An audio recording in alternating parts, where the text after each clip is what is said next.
The Catalan presidency is at stake. With the deadline to pick a new leader looming, the 4-month deadlock might come to an end as soon as this Saturday. Hello, and welcome to Catalan News.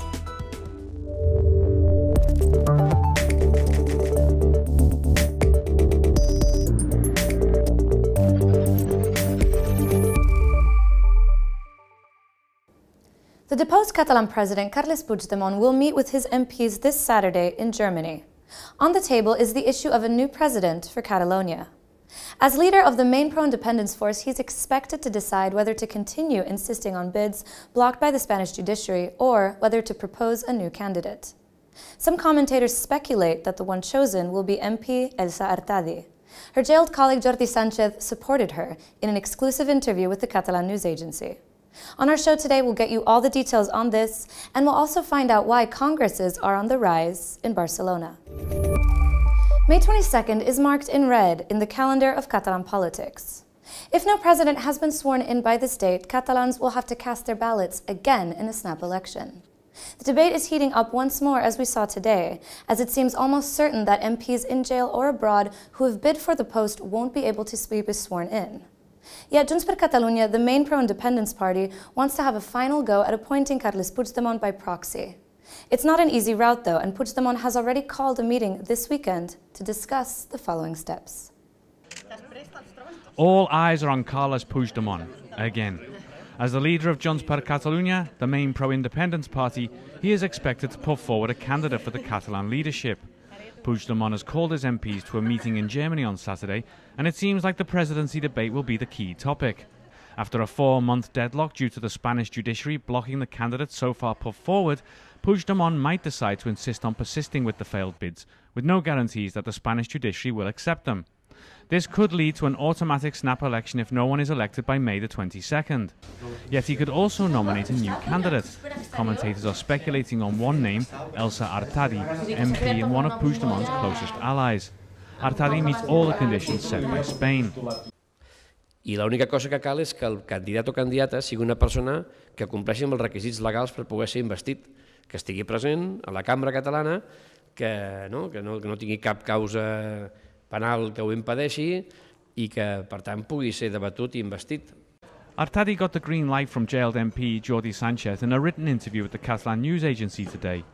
Sànchez also said that the Spanish Supreme Court is dragging Spain to international shame by violating his political rights and twice blocking his presidential bid.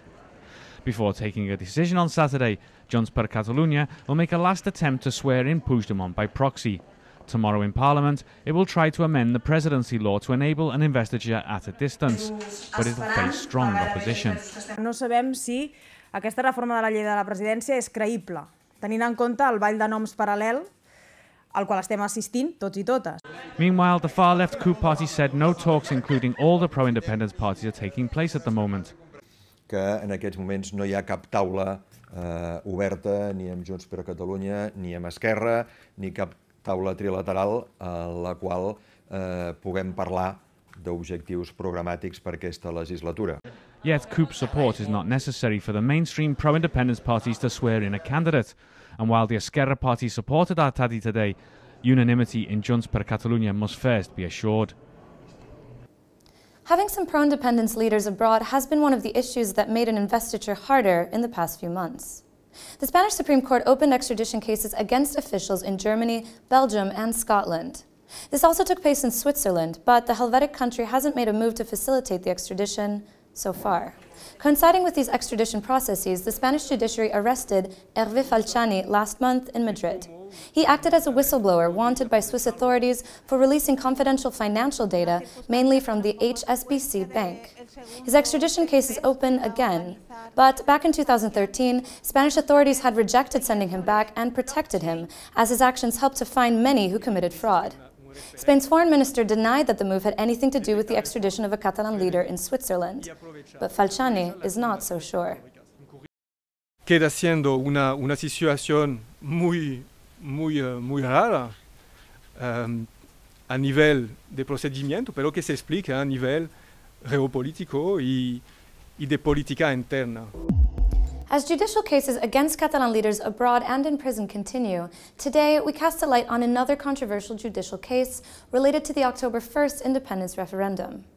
9 teachers have been accused of hate crimes after addressing the police violence seen during the vote in a lesson with their students soon afterwards.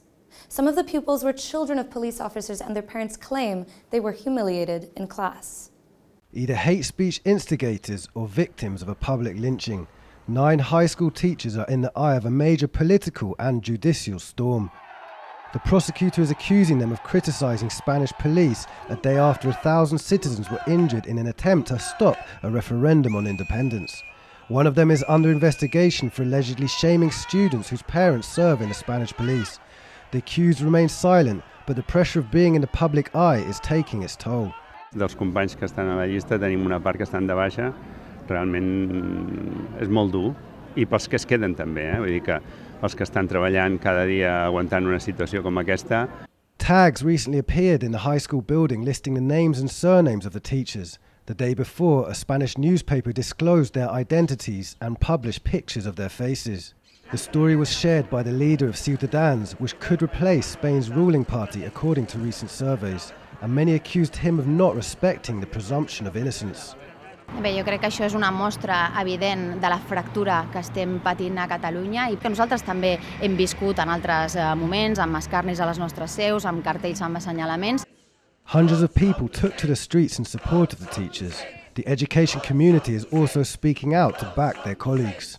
Que ens sembla que estem vivint un moment de linxament públic d'alguns professors per part d'un mitjà de comunicació i per part d'un líder polític. Schools are not alien to the political tensions in Catalonia.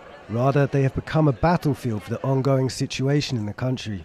While some accuse teachers of indoctrinating children, others defend the independence of educators and say they're free to debate politics in class.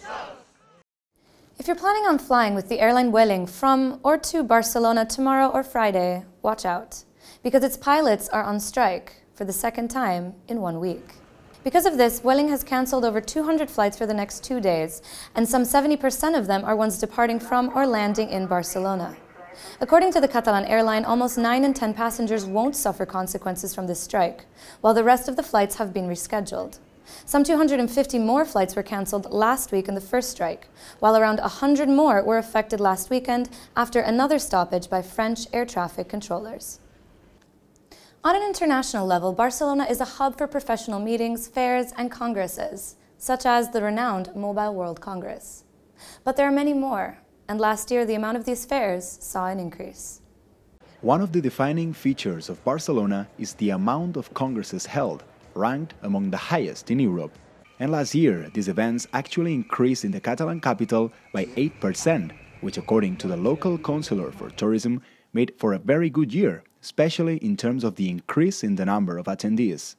Estem parlant de quasi 700.000 delegats, que significa un increment del 14% respecte a l'any anterior. El 2017 ha estat un any en aquest aspecte molt relevant. The amount of events held were more than 2,000, placing Barcelona up with Paris and Berlin in way of capitals hosting the most congresses at European level. Despite everything that happened in 2017 between the Barcelona terror attacks and a tense political landscape, no important congress cancelled, said the councillor, pointing out that the economic impact to the Barcelona metropolitan area reaches 1.5 billion euros.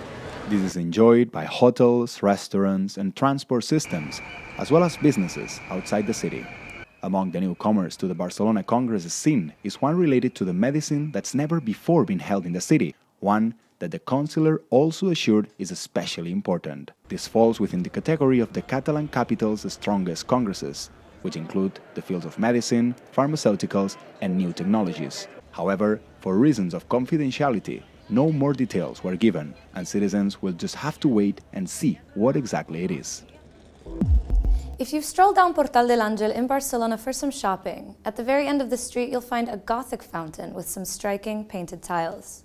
Art of this kind plays an important part in the artistic heritage of the city, and now 2 more items have just been rediscovered. 7 painted tiles from renowned Catalan artist and ceramicist Josep Aragay were just discovered in Barcelona. Originally commissioned in the 30s for a children's hospital, the artwork was moved to a kindergarten, and here it was lost.